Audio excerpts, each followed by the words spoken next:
Šo raidījumu ir apmaksājuši Džoisas Maieres kalpošanas draugi un partneri.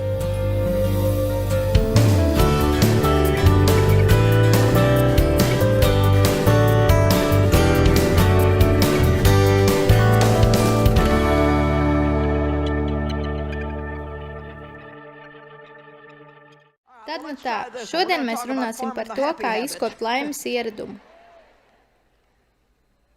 Ikviena cilvēka vēlākā ilgošanās ir būt laimīgam. Patiesi, vai tad jūs neteikt, ka tas tā ir? Ābrahams Linkons reiz teica, cilvēki ir tik laimīgi, cik laimīgi viņi nolem būt. Graučo Marks ir teicis, katru rītu atverot acis, es sev saku, es pats ietekmēšu, cik laimīgs vai nelaimīgs es šodien būšu, nevis ar mani notiekošais to ietekmēs. Es varu izvēlēties, vakardiena ir pagājusi, rītdiena vēl nav pienākusi, man ir šī viena diena, šodien, un es šodien izvēlos būt laimīgs. Amen. Lūk, ko es jums teikšu, es jums atzīšos, es neesmu rīta cilvēks.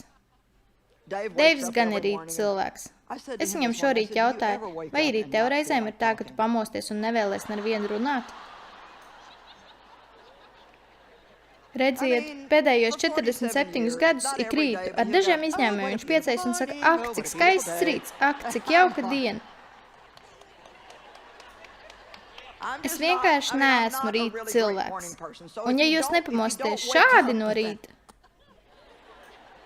piemēram, mana meita ir tāda, es esmu vairāk šāda.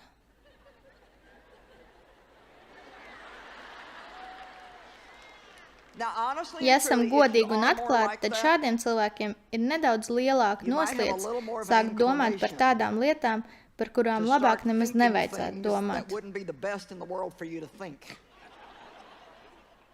Un tādēļ man ikdienas ir jāizdara izvēle. Gan drīz vai katru dienu. Šī ir tā diena, iespējams, tas pirmais bībeles pants, ko es no rītiem citēju. Šī ir tā diena, ko tas kungs ir devis. Es gavilēšu un priecāšos šodien. Jūs varat būt laimīgi, kad paši izvēlaties tādu būt, nevis gaidot kādu laimes sajūtu, vai gaidot līdz jūsu dzīves apstākļi jums ļaus būt laimīgiem, vai gaidot līdz visi pārējie darīs tieši to, ko vēlties, lai viņi darītu, vai līdz jums piederēs viss, ko viens sirds kāro. Nē, jūs varat būt laimīgi tad, kad izdarat izvēli būt laimīgi. Vai tad tā nav jaukās dāmas no Puerto Rico? Skatoties uz viņām, man tā vien gribas kāpt lidmašīnā un doties viņām līdzi. Es nekad neesmu bijusi Puerto Rico. Man patiktu. Viņas arī saka, man tur patiktu. Padariet laimi par ieradumu. Esiet tik laimīgi, lai velns no dusmām ārdās. Redziet, viņš priecājas, ka esat nomākti. Viņam sagādā prieku jūsu vilšanās un spēku zudums. Viņš ir sajūsmā, kad viss iet slikti. Bet tad, kad jūs esat laimīgi, viņš kļūst īgns. Viņam nepatīk, kad smaidāt un sakāt, es izbaudīšu šo dienu. Jūs teiksiet, Džoisa, kā gan lai es izbaudu savu dzīvi, ja man ir viss šīs problēmas? Ikvienam šajā telpā ir kaut kādas problēmas. Visiem tādas ir. Tas vien, ka jūs nezināt, kādas tās ir citiem, nenozīmē, ka to nav. Tādēļ es atkārtošu, laime ir izvēle, ko mēs izdarām. Es pēc dabas neesmu tāds priecīgs un vienmēr apmierināts cilvēks. Es arī tāda neesmu. Bet es nolēmu, apmēram pirms kādiem 20 gadiem. Es būšu laimīga. Jums pašiem jāpieņem šāds lēmums, vai arī tas nenotiks. Viena no manām problēmām bija tā, ka es līdz galam nebiju pārliecināta par to, ka laime un prieks, ka tas Dieva acīs ir kaut kas ļoti vērtīgs. Es kaut kā nebiju sapratusi, ka Dievs vēlas, lai es baudītu savu dzīvi. Es atceros, ka reiz bērnībā, kad mans tēvs man ļaunprātīgi izmantoja, es iekulos nepatikšanās, jo par kaut ko ļoti smējos, bet mans tēvs pēc dabas bija īsts rūgumpods. Ziniet, nelaimīgiem cilvēkiem nepatīk atrasties priecīgu cilvēku sabiedrībā. Un tad, kad mans tēvs mani mazotnē sāka seksuāli izmantot, es patiesībā zaudēju savu bērnību. Te nu es biju pieaugusi un nekad nepiedzīvojusi īstu bērnību, tāpēc es īsti nezināju, kā vienkārši izbaudīt lietas. Viss, ko es zināju, ir izdzīvošana, atbildība, pienākums pabeigt iesākto darbu, un es nespēju vienkārši baudīt dzīvi. Un es dzirdēju visus tos sprediķus, kas līdzinājās tam, ko dzirdat šobrīd, kas runāja par laimi, prieku un to, ka kungs ir mūsu stiprums, un es pie sevis domāju, kur tad ir manējais? Es sāku studēt, ko tad Bībele māca par prieku, un es sāku ar Jāņa evaņģēlī 10:10, zaglis nāk vienīgi, lai zaktu, nokautu un nomaitātu. Es esmu nācis, lai tiem būtu dzīvība un pārpilnība. Un es sapratu, ka tā bija Dieva griba atļaut Jēzum nomirt, lai es varētu priecāties par savu dzīvi, un viņš nomira, lai arī jūs varētu baudīt savu dzīvi. Tas ir diezgan šokējoši. Jēzus nomira, lai tu varētu izbaudīt savu dzīvi, un es varētu izbaudīt savējo. Tādēļ, manuprāt, mēs nedarām pareizi, atļaujot vēlnam un apkārtējiem apstākļiem no mums izsūkt visu prieku. Mums šodien ir jāpieņem lēmums, ka mēs būsim laimīgi un priecāsimies par katru dienu, līdz pat pēdējiem savas dzīves elpas vilcienam. Ziniet ko, ja jūs katru rītu mosties ar sliktu garstāvokli un visu laiku domājat par negatīvo, tas ir tāpēc, ka jūs esat izvēlējies sev tādu ieradumu. Man arī bija šāds ieradums, es to biju mantojis no tēva, viņš bija rūgtuma pilns, nekas nebija labi, un it visā viņš redzēja kārtēju neveiksmi, un es biju kļuvusi tieši tāda pati. Kad mēs ar Deivu apprecējāmies, pavisam drīz viņš man jautāja, kas tev kaiš? Deivs bija patiesi priecīgs, un viņam piemīt pozitīva attieksme. Lūk, ko es viņam atbildēju. Zini, ja dzīvē neko labu negaidi, tad nebūs jāpiedzīvo vilšanās, ja nekas labs nenotiks. Esmu gana daudz pieredzējusi. Paldies Dievam, tas bija pirms 47 gadiem. Godīgi sakot, nebija nemaz tik viegli lauzt šo ieradumu. Un man miljonus reižu nācās citēt sev šo raksturvietu. Šī ir tā diena, ko tas kungs ir devis. Gavilējiet un priecājieties šodien. Man bija tik daudz jāminutē par Jāņa 10:10. Vai jūs zināt, kas notika? Es šobrīd esmu ļoti laimīgs cilvēks. Protams, ir dienas, kad man no jauna ir jāizdara izvēle būt laimīgai. Ne katru dienu, bet reizēm šis lēmums ir jāpieņem. Es saku, es tur vairs neatgriezīšos, es esmu tur bijusi. Reizēm es pat saku sev, es jūtu, ka mans prāts iet tajā virzienā, un es saku pat nemaz nē tajā virzienā. Nemaz nē tajā virzienā. Esmu tur bijusi, esmu tā rīkojusies, tas vienkārši nenesīs nekādu labumu. Es jums teikšu, lūko, ja jums ir kāda problēma, un Dievs jūs vada kaut ko lietas labā darīt, tad jums ir jādara. Jums ir jāpieņem lēmums, un vienkārši jādara. Un jūs neko nespējat lietas labā izdarīt, vienkārši ticiet tam, ka Dievs ir Dievs, un tik un tā priecājieties par savu dzīvi.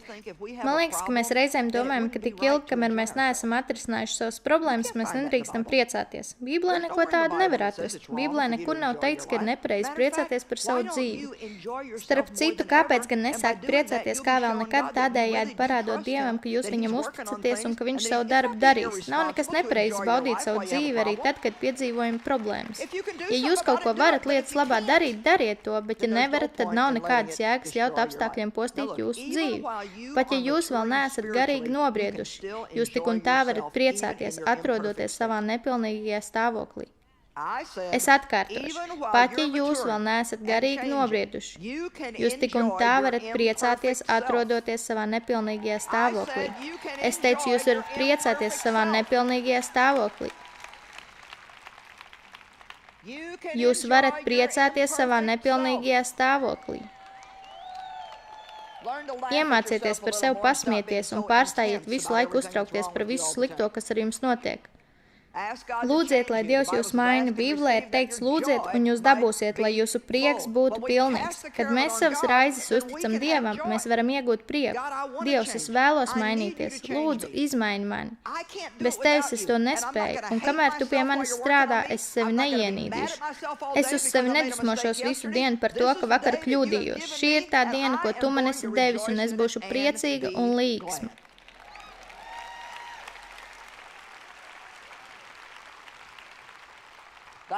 Laimes ieradums. Kāpēc gan nepārbaudīt savus mērķus? Varbūt jūs neesat laimīgi, jo ar savu dzīvi nedarāt pareizo lietu. Es domāju, ka daudz cilvēku paliek darbā, kas viņiem riebis, jo viņi baidās spērt soli ticībā, lai ietu un darītu ko tādu, kas tiem sagādā prieku. Vai varbūt jūs paliekat darbā, jo tur labi maksā? Vai es jums drīkstu atklāt patiesību? Daudz labāk ir saņemt mazāk naudas, bet būt laimīgam.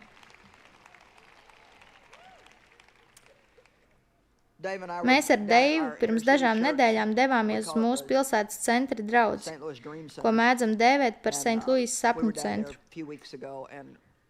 Un mēs tur satikām kādu vīru, kurš ir atbildīgs par nelielu pārtikas noliktavu. Šī noliktava pieder draudzei, patiesībā tā līdzinās nelielam pārtikas veikaliņam. Vietējās apkaimes cilvēki, kuriem nepietiek naudas, lai izdzīvot līdz mēneša beigām, vai kuri ir nonākuši badā, var nākt uz šo vietu, lai paņemtu to, kas viņiem ir nepieciešams. Viņi paņem iepirkuma ratiņus un iegādājas to, kas viņiem ir vajadzīgs, nejūtoties neērti par savu trūkumu. Tā nu mēs devāmies turien un satikām šo vīru, kurš darbā bija pieņemts pavisam nesen. Tā kā mēs nebijām viņu darbā ņēmuši, mēs nemaz nezinājām, ka viņš tur strādā. Sarunas laikā viņš pastāstīja kaut ko ļoti interesantu. Viņš teica, es daudzus gadus strādāju par biržas brokeri, bet nejūtu nekādu piepildījumu. Viņš turpināja. Tad es gadu nomācījos medicīnas skolā, bet negūju nekādu piepildījumu. Tad es kādu laiku privāti tirgoju akcijas. Līdz kādu dienu internetā ieraudzīju sludinājumu par šo pārtikas noliktavu.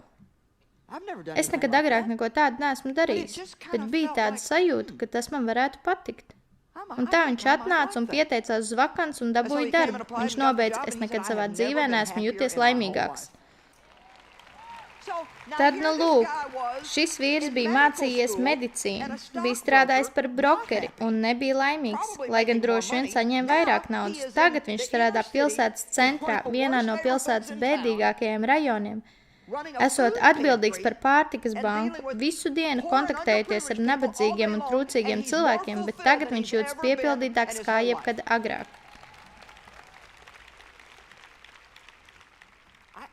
Dažiem no jums par to jāpadomā. Ja jūs neesat laimīgi, iespējams jums jāuzdod sev jautājums, vai es daru to, kas man savā dzīvē jādara. Protams, jums jau nav jāpieiet kaut kā jokaini. Ak, kungs, lūk, mana problēma, es nodarbojos ar nepareizo lietu. Bet daži no jums jau tagad zina, ka jums ir jādara kaut kas cits, tikai baidāties spērt soli ticībā, lai to darītu. Jūs joprojām cīnāties par to, lai sevi izveidot izlaimības ieradumu. Vai jūs joprojām esat ar mani? Ļoti labi. Nebaidieties darīt kaut ko citādāk, nebaidieties no izmaiņām un neļaujiet, lai nauda valda pār jūsu dzīvi. Protams, mums ir vajadzīga nauda. Es zinu, ka mums ir jāmaksā rēķini, tādēļ nevar vienkārši aiziet no labi apmaksāt darbu, lai dotos darīt nezinu ko. Es nemirkli nesaku, ka jums jādodas uz pludmali, lai gozētos saulītē, jo tas ir kaut kas tāds, kas jums patiktu. Bet es gribu, lai jūs būtu laimīgi. Cik daudz no jums vēlas būt laimīgi? Veltiet laiku, lai izveidot labas attiecības. Labas attiecības jūs iepriecināts.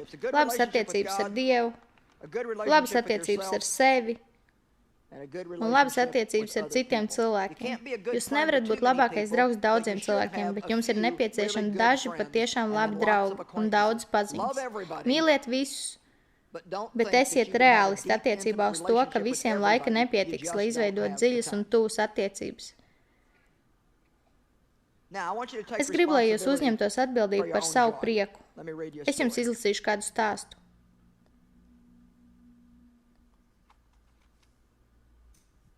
Nākšu te gaismā. Melānija ir 60 gadus veca sieviete, kura ir precējusies vairāk nekā 40 gadus. Viņas vīrs Dons strādā par vēstures pasniedzēju nelielā augstskolā. Dons vienmēr ir mīlējis vēsturi. Un pasniedzēja darbs viņam vienmēr ir sagādājis prieku. Dons ir apmierināts, bet Melānija tāda nav. Pilsoņu karš ir viņa lielākā aizlība, un brīvajā laikā viņš raksta grāmatas par konkrētām cīņām vai konkrētiem kara varoņiem.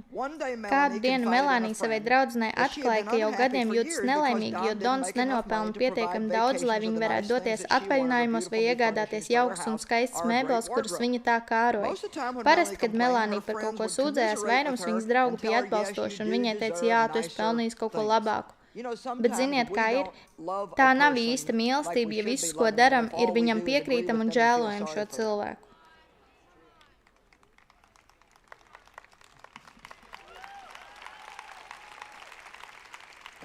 Klausieties tālāk.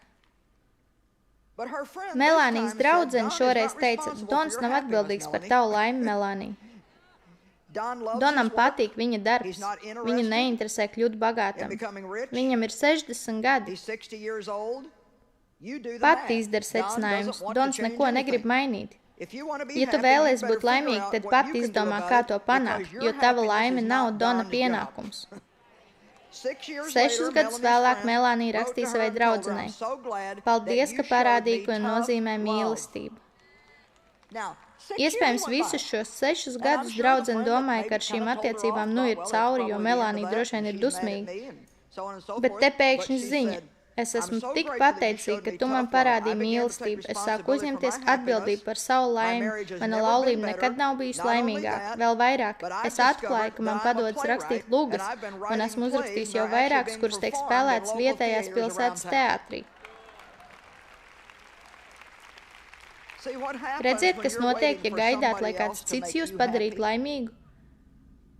Jūs nekad neīstenojat to, kas ir jūsos.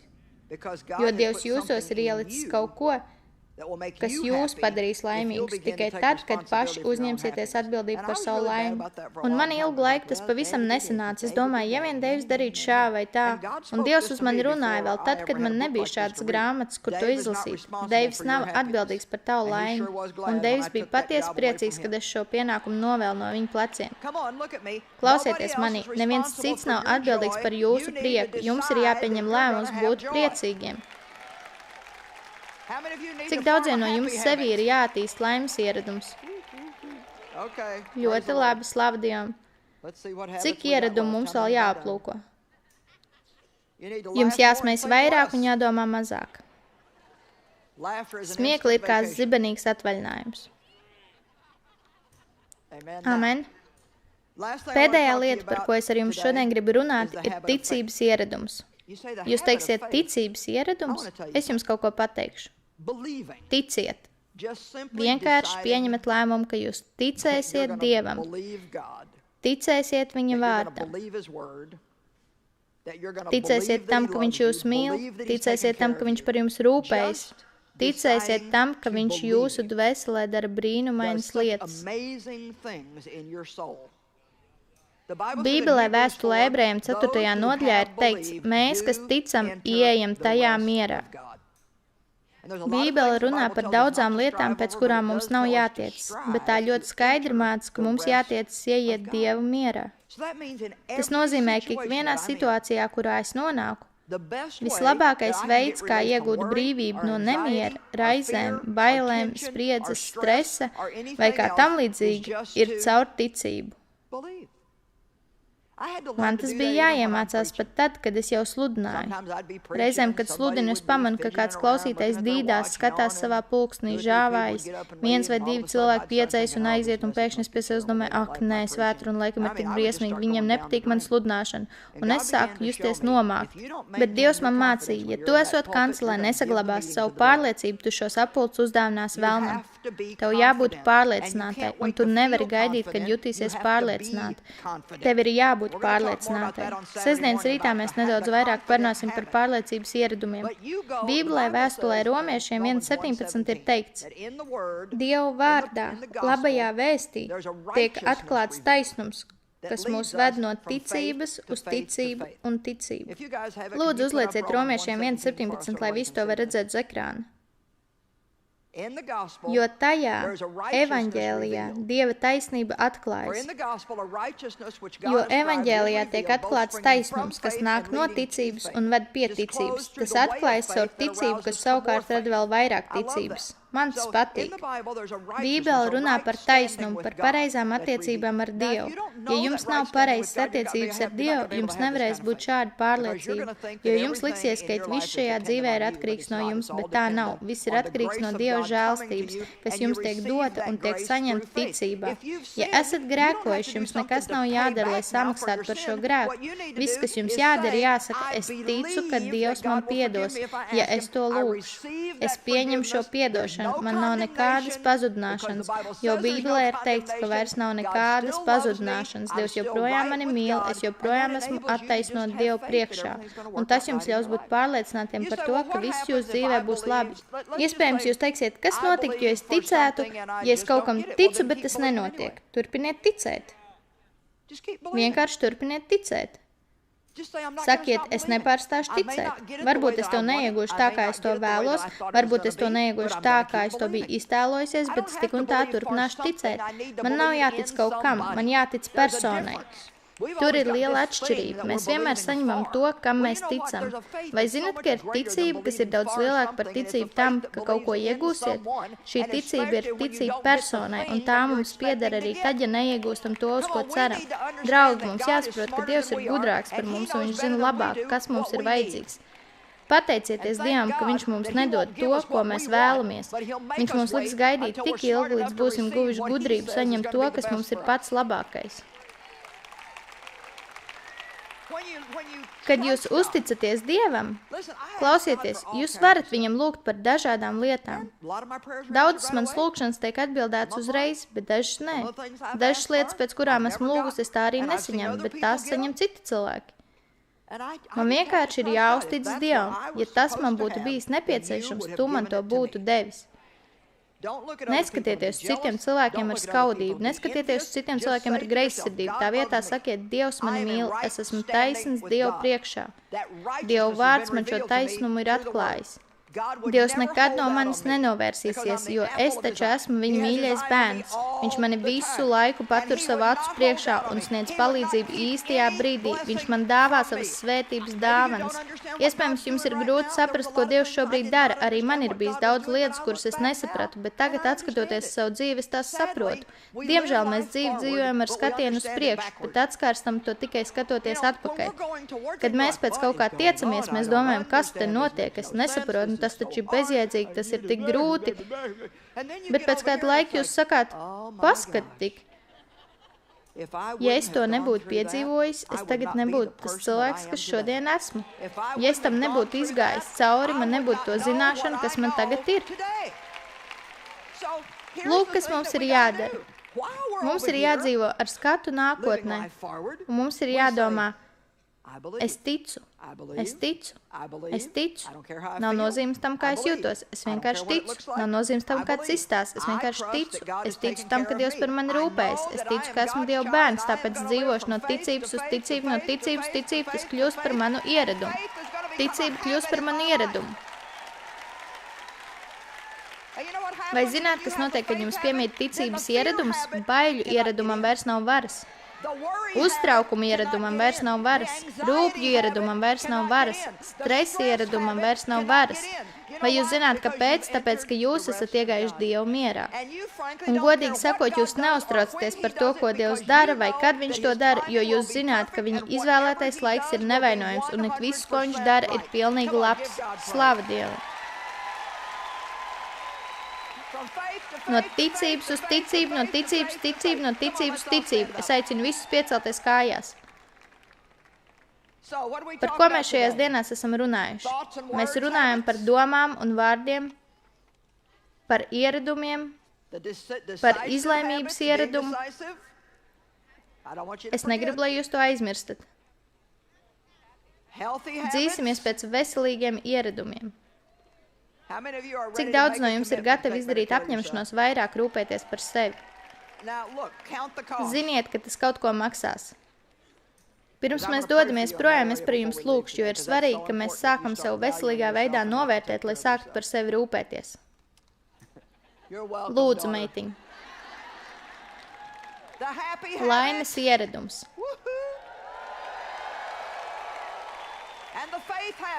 Un tad vēl ir ticības ieradums, no ticības, ticība, no ticības. Šovakar mēs aplūkojam tikai 3 ieradumus, tāpēc es par tiem varēju runāt nedaudz ilgāk, bet rīt no rīta konferences izskaņā mēs aplūkosim vēl 5 ieradumus, un jūs mājās brauksiet ar 14 jauniem ieradumiem, kas izmainīs visu jūsu dzīvi. Jēzus vārdā es lūdzu, lai ikvienam, kas šeit ir, būtu gudrība sevi novērtēt. Lai viņi ieraudzītu to, cik svarīgi viņi ir tavā plānā. Iespējams, viņi par sevi nav pārlieku labās domās, bet tā nav patiesība, jo citādi viņi šeit nebūtu šovakar. Tu neesi radījis nevajadzīgus cilvēkus, tu neesi radījis nevajadzīgas lietas, un tu esi teicis, ka mēs tev esam vajadzīgi, tu vēlies ar mums strādāt. Mēs esam Tavu pārstāvji, tāpēc es lūdzu, Dievs, dod ikvienam cilvēkam, kas šovakar ir šeit, gudrību sākt rūpēties par sevi. Lūdzu, uzrādi tās dzīves jomas, kurās mums ir jāmainās. Un es esmu pārliecināta par to, kas parod soli ticībā, viņi saņems žēlstību, kas palīdzēs īstenot visu, kas viņiem jādara. To lūdzam Jēzus vārdā. Āmen. Draugi, es jūs mīlu. Galatiešiem 5:16 ir teikts, bet es saku apzināti staigājiet un dzīvojiet svētajā garā, reaģējot uz svēto garu un paklausot viņa vadībai, tad jūs nekādi nepaklausīsiet miesas iekārēm. Tāpēc es jūs gribu iedrošināt, kamēr jūs izkopjat jaunus ieradumus, ir svarīgi palikt pozitīviem un domāt par to labo, ko vēlties sasniegt, nevis domāt par sliktajiem ieradumiem, kurus jūs cenšaties salauzt. Mums vienmēr ir tendence raudzīties uz ieradumiem, kurus mums būtu jāpārstāj darīt, bet patiesībā mums ir jādomā par labajām lietām, kuras Dievs īsteno mūsos. Esiet pateicīgi. Dievs, es Tev pateicos par to, ka Tu strādā manī, pateicos par to, ka Tu manī īsteno šo labo lietu un tā padzīst sliktos ieradumus. Paldies jums, draugi un partneri! Kopā mēs izplatām Kristus mīlestību visā pasaulē. Lai uzzinātu vairāk, apciemojiet mūs online joycemeyer.org vai arī joycemeyer.ru. Kļūstiet par mūsu partneriem un dalīsimies ar Kristus mīlestību visā pasaulē. Šis raidījums ticis apmaksāts pateicoties Joyces Meyeras kalpošanas draugiem un partneriem.